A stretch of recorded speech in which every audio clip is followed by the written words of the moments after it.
ज्या पद्धतीनं भारतीय जनता पार्टीच्या काही नेतृत्वाने तुम्ही बघितलं की आम्हाला पाडण्यासाठी जन जन पछाडला काही नावं घेऊन सांगत होते, रात्रभर झोपत नव्हते. प्रत्येक गोष्टीचा वापर झाला, बळाचा वापर झाला, पैशाचा वापर झाला, सामाजिक गणित बिघडवण्याचा प्रयत्न केला, समाजात भांडणं लावण्याचं काम झालं.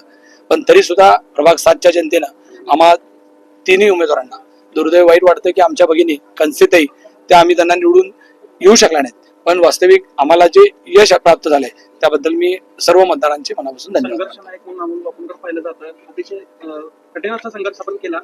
इव्हन आपण भावनिकी झाला होता बापू, काय सांगाल? कुणीतरी बोललं पाहिजे होतं आणि कुणीतरी त्या विषयाला वाचा फोडली पाहिजे, या उद्दिष्टानं मी सगळ्यांना बोलण्याचा आणि जागा करण्याचा प्रयत्न केला. माझा कुणाला वैयक्तिक विरोध नाही आहे, ना पालकमंत्री महोदयांना आहे, ना मला कुणाला नाही आहे. पण ज्या पद्धतीचं वातावरण त्यांनी शहरामध्ये तयार झालं सुरुवातीपासून, त्याच्यामध्ये जी चीड होती ती व्यक्त सर्वसामान्यांच्या मनात होती. तुम्ही बघितलं असेल की सर्वसामान्य माणसाला असं वाटत होतं की अमोल शिंदेने जी बोललंय ते आमच्या मनातलं बोललंय, जी त्यांना वाटतंय ते बोललेलं आहे, आणि त्याच्यामुळं कुठेतरी कोणीतरी बोललं पाहिजे म्हणून ते बोलण्याचा प्रयत्न केला. निकालावर काय दिसत नाही परिणाम हा सगळा, जे काय निकाल लागले आज सोलापुरात? नाही, ज्या पद्धतीनं भारतीय जनता पार्टीने इलेक्शनची तयारी केली, आयात उमेदवार बाहेर आणले.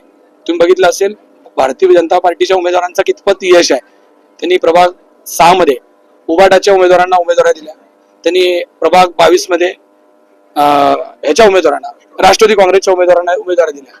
प्रभाग म्हणजे प्रत्येक ठिकाणी त्यांनी बाहेरून उमेदवार आणून हे इलेक्शन लढण्याचा प्रयत्न केला. म्हणजे त्या उमेदवाराची लोकप्रियता आणि यांच्या पक्षाची ताकद, पैशाची ताकद, या सगळ्या जोरावरती ते इलेक्शन. पुढे कसं असणार? भाजप आणि शिवसेना एकत्रित दिसणार आहे का आजच्या मिटिंगला? तर मला ते सांगता येणार नाही. याचं कारण आहे माझे नेते एकनाथजी शिंदे साहेब जे राज्याचे प्रमुख म्हणून माझ्या शिवसेनेचं काम करतात, त्यामुळे एकनाथजी शिंदे साहेब जे आदेश देतील त्या पद्धतीने येणाऱ्या काळामध्ये शिवसेनेची वाटचाल सोलापुरात. एमआयएमनी ज्या पद्धतीने शिवसेना आणि काँग्रेसपेक्षा जास्त यश मिळवून दाखवलेलं आहे, कसं बघता एमआयएमचं जे आता जे यश आहे? नाही, एमआयएमचं जे यश आहे तुम्हाला माहिती आहे की काही मुस्लिम बहुल भागामध्ये संख्येनं ते मोठ्या प्रमाणात असल्यामुळं, आणि मागं सुद्धा एमआयएम तिथं चांगल्या ताकदीने निवडून आली होती. बरेचदा काही लोक आवर्जून बोलतात की एमआयएम आणि भारतीय जनता पार्टी कुठेतरी पार्टनर आहे का काय, अशा पद्धतीनं बोललं जात आहे.